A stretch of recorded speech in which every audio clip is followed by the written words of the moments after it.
This meeting was not about gun control. This meeting, let's not forget, is about school safety. With that as the backdrop, the president is saying stronger background checks. The president has called for raising the age, as has Dick's Sporting Goods and Walmart, when you can buy certain firearms. He also is very respectful of the Second Amendment and the law-abiding citizens who own and possess their firearms in a peaceful way, and that they have their rights also. He knows that.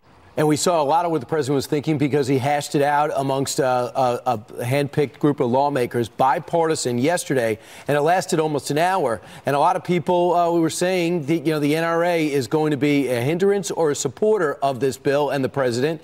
In the end, they're part of the dialogue.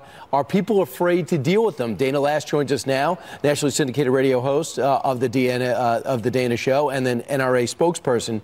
Dana, did you watch yesterday? And if so, does anything concern you that came out of that meeting?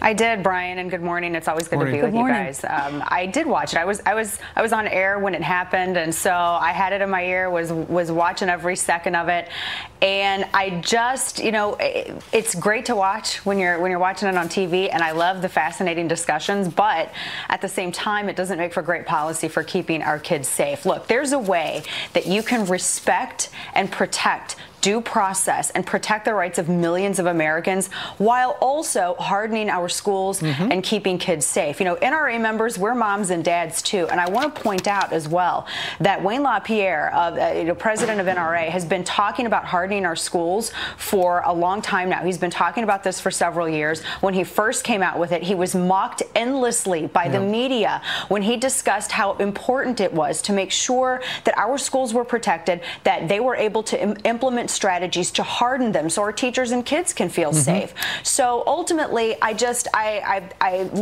watched everything that happened during this discussion, and it's not going to make for policy for keeping kids safe. There's a number of things that we can do. That's why the NRA has been pushing towards actionable solutions. That's why we have NRA School Shield, and that's why we put our resources up for full disposal of any schools that want to implement them. Dana, I think we're all on board with you that the schools should be hardened, and the president has been talking about, maybe we do across the board what they do in a number of states, and that is arm some of the teachers. That's still up for discussion. But wouldn't you say, additionally, that, for instance, the Cornyn-Toomey bill, which they tried to pass, they came up with after Sandy Hook, that expands background checks, is a step in the right direction because there are some unstable people who simply should not have guns. And I listened to that discussion of Manchin Toomey yesterday, and Toomey himself even said that this bill would have not done anything to have prevented this atrocity. It simply wouldn't have. And when you talk about the background check system and you talk about keeping firearms out of the hands of those who are mentally unstable and therefore dangerous to themselves or others, this is something that we're all in agreement on, which is why it is inconceivable to millions of American families why they're the ones being punished for the failures of government. I mean, we all have to realize that firearm did not walk itself into the school.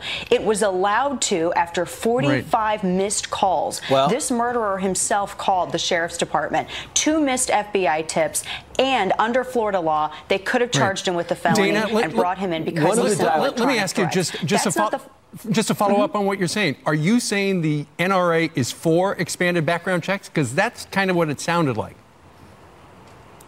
Now, the NRA has always been in support of making sure that states are accurately and fully reporting all of the convictions. Those who are prohibited possessors, they have their due process. They go before a judge. They're either adjudicated mentally unfit, a danger to themselves or others, or because of their own free will, they've voluntarily given up their rights because they've behaved so criminally heinously that the punishment of that is giving up their Second Amendment rights. But they receive due process, and that's what's really important to remember here. When we talk about the age restrictions or increasing ages, you're not punishing the gangbanger in Chicago. You're not punishing those individuals that are, adjudicated unfit and are dangerous to themselves, and the states aren't submitting those records to NCIC. You're punishing people like I was when I was 20 years old, living on my own. You're punishing the 19-year-old deer hunter who just is looking forward to deer season. Those are the people that you're punishing here. So it absolutely is possible to respect due process, and make sure that our #1 priority, our kids, are protected. Yeah, I heard this morning, I heard Judge Napolitano say that the Second Amendment was written not so that dads could take their sons to go out and hunt. It's more so dads can protect their families or moms can protect their families. I want to read a tweet that the president wrote. He says, many ideas, some good, some not so good, emerged from our bipartisan meeting on school safety yesterday at the White House. Background checks, a big part of the conversation. Gun-free zones are proven targets of killers. After many years, a bill should emerge, respect Second Amendment. So in your opinion, what are the good and what are the bad ideas, Dana?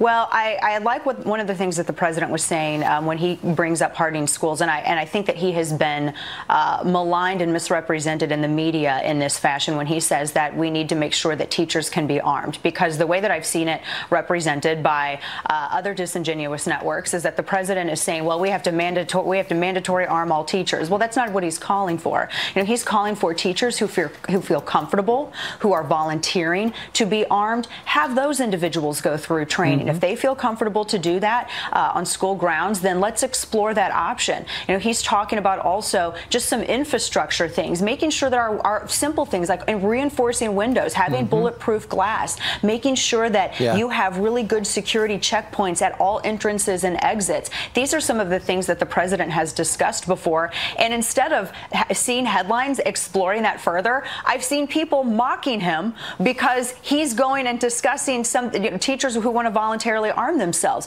And you know, you spoke with a bunch of people in Bowling Green, Kentucky. I'm telling you what, I'm hearing from people, and Brian, I'm sure you are too, all over the country who are saying, yes, can we make it to where our kids are not soft targets and just implement some of these common sense strategies? That's one of the things that the president has discussed. I hope that we can explore that, and I hope the media can do it genuinely. Right. No one had it worse than you in that town hall with people just so emotional and illogical. They were unconsolable.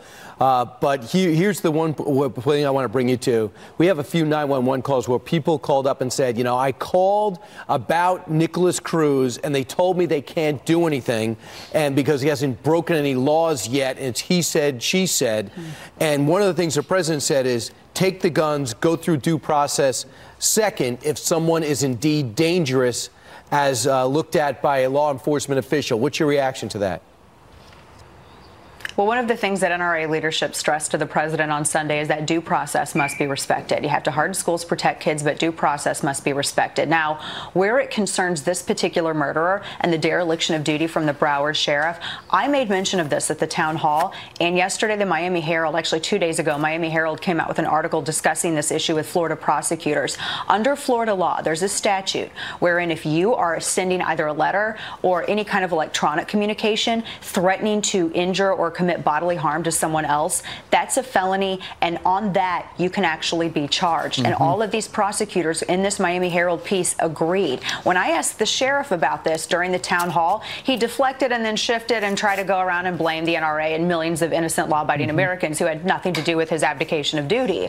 So there were grounds, because he was threatening to shoot people in messages. He was threatening to kill them. One of them said, quote, I'm going to make you bleed, or I'll watch you bleed. And when you put things up on social media talking about how you're going to be a school shooter using your actual name, you have all of this, you have a number of assaults on your record, there's a lot there. So prosecutors were discussing how this sheriff actually had that authority. That's what we have to follow up on. The laws, you have to, it's not a failure of the law, it's a failure of enforcement with this particular respect. And by the way, God bless Cocoa Beach Police and Coral Springs Police, because they heard the sound of gunfire, they ran toward it. The Broward sheriff went towards the camera lights. Yeah, the Broward sheriff's got a lot of questions to be answered.